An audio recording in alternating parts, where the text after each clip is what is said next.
So, welcome Tobias Bandel from the agricultural consultancy Soil and More.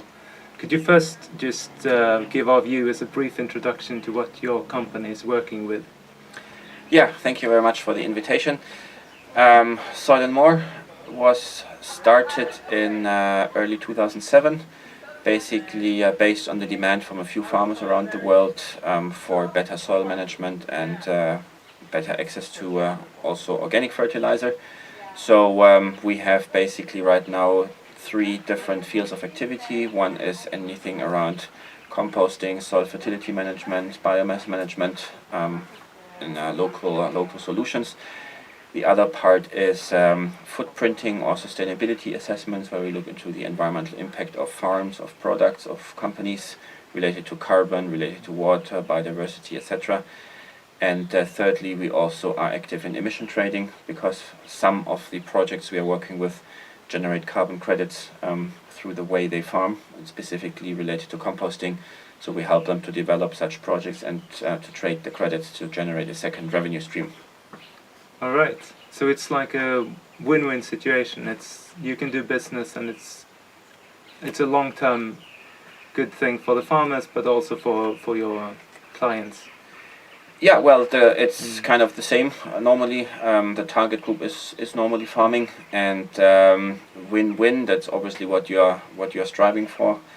But looking at both the economic sustainability, obviously, but then of course also ecological and social. But sometimes in the sustainability alternative movement, people tend to look only on social and ecology. But if the economics don't work, it's also not sustainable. So that's why it's good or important, actually, necessity to find business models where you meet the three targets, which is economics, social, and ecological. How do the carbon credits help you in this? Well, it's a significant income stream. It's not always possible because it's a very political issue. It's like fair trade, according to Flowcert in Bonn, where they defined that fair trade fair trade products can only originate from developing countries, which is kind of a political decision. Same with carbon credits. It's a lot of politics, a lot of lobby. So the underlying idea is very good, and if it works, if the circumstances politically, etc., allow it, then it's a nice second revenue stream for the farmers primarily. Because normally you pay tax if you pollute.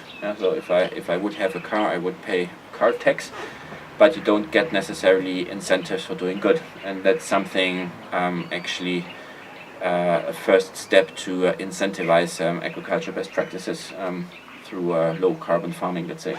And you see it working not only as a carbon credit, but also to put other good methods into practice.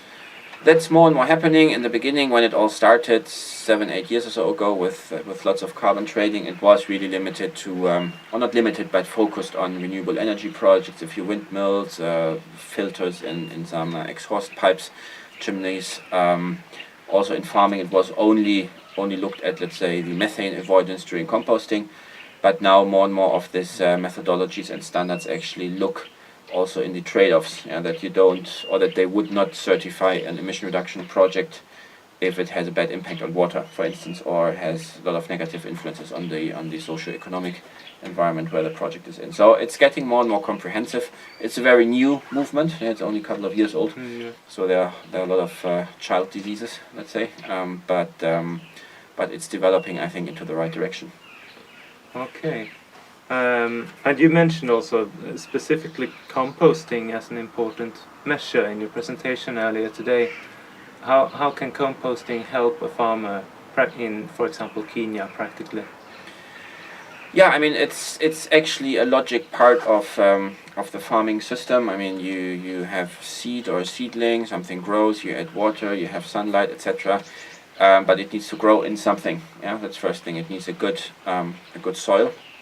And in those areas where sometimes the general environment is kind of weak or weakened, let's say, from previous practices, you need to build up the soil, and this is where compost helps a lot. Plus, if you, for instance, as you mentioned Kenya, I mentioned this earlier, we work there with tea growers. If you grow tea, you only pluck the leaves, you know, you harvest the leaves, but there's much more produced. It's little stems, branches, etc., which they prune every now and then, and they would throw it away. But that's still part of the system. So that's our philosophy, trying to minimize any unused resources on the farm, because everything should stay within the farm to bring back to the soil as much as possible, and there obviously compost plays an important role. So taking care of all the biological resources and not only the edible product. Yeah, exactly. I'm going to ask a final question and ask for a quick reply. We ask this to all the interviews then. What's the highest priority for soils right now, in your opinion? I think, and that's what I also get back as a feedback from others, is soil organic matter as one key driver.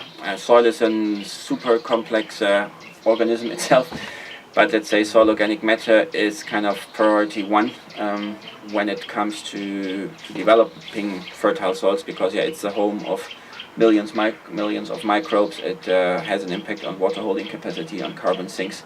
So that's one key measure where also everybody agrees normally. There's many other things, but then it comes sometimes to a bit of philosophy, who believes in that, but in terms of soil organic matter, that seems to be a common denominator, which I would also put as a major importance. Okay, thank you, Tobias Bandel. Thank you. Yeah.